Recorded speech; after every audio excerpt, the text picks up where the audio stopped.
ಬೆಳಗಾವಿ ಜಿಲ್ಲಾ ಕೇಂದ್ರ ಸಹಕಾರ ಬ್ಯಾಂಕಿನ 7 ನಿರ್ದೇಶಕ ಸ್ಥಾನಗಳಿಗೆ ಅಕ್ಟೋಬರ್ 19ರಂದು ಮತದಾನ ನಿಗದಿಯಾಗಿತ್ತು. ಆದರೆ ಡೆಲಿಗೇಷನ್ ಸಮಸ್ಯೆ ಮುಂದಿಟ್ಟುಕೊಂಡು ಹುಕ್ಕೇರಿ ತಾಲೂಕಿನ ಮದಿಹಳ್ಳಿ ಪಿಕೆಪಿಎಸ್ ನಿರ್ದೇಶಕರೊಬ್ಬರು ಕೋರ್ಟ್ ಮೊರೆ ಹೋಗಿದ್ರು. ಈ ಹಿನ್ನೆಲೆ ಹುಕ್ಕೇರಿ ಕ್ಷೇತ್ರಕ್ಕೆ ನಡೆಯಬೇಕಿದ್ದಂತಹ ಮತದಾನವನ್ನ ಮುಂದೂಡಿ ನ್ಯಾಯಾಲಯ ಆದೇಶವನ್ನು ಹೊರಡಿಸಿದೆ. ಕೋರಂ ಇಲ್ಲದೆ ಮದಿಹಳ್ಳಿ ಪಿಕೆಪಿಎಸ್ನಲ್ಲಿ ಡೆಲಿಗೇಷನ್ ಠರಾವು ಪಾಸ್ ಮಾಡಲಾಗಿದೆ ಎಂದು ನಿರ್ದೇಶಕ ಭೀಮಸೇನ ಬಾಗಿ ನ್ಯಾಯಾಲಯದ ಮೊರೆ ಹೋಗಿದ್ರು. ಈ ಸಂಬಂಧ ವಿಚಾರಣೆ ನಡೆಸಿದಂತಹ ಧಾರವಾಡ ಹೈಕೋರ್ಟ್ ಮುಂದಿನ ಆದೇಶದವರೆಗೆ ಚುನಾವಣೆ ಮುಂದೂಡಿ ಆದೇಶವನ್ನು ಹೊರಡಿಸಿದೆ.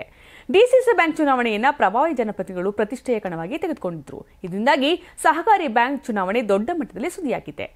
9 ನಿರ್ದೇಶಕ ಸ್ಥಾನಗಳಿಗೆ ಅವಿರೋಧ ಆಯ್ಕೆ ನಡೆದಿದ್ದು, ಉಳಿದ 7 ಸ್ಥಾನಗಳಿಗೆ ಅಕ್ಟೋಬರ್ 19ರಂದು ಬೆಳಿಗ್ಗೆ ಮತ ನಡೀತಾ ಇದೆ. ಫಲಿತಾಂಶ ಕೂಡ ಅದೇ ದಿನ ಪ್ರಕಟವಾಗಲಿದೆ. 7 ಸ್ಥಾನಗಳಿಗೆ 14 ಅಭ್ಯರ್ಥಿಗಳು ಕಣದಲ್ಲಿ ಉಳಿದಿದ್ದಾರೆ. ಮತದಾನಕ್ಕಾಗಿ 7 ಮತಗಟ್ಟೆ ಕೇಂದ್ರಗಳನ್ನು ತೆರೆಯಲಾಗಿದೆ.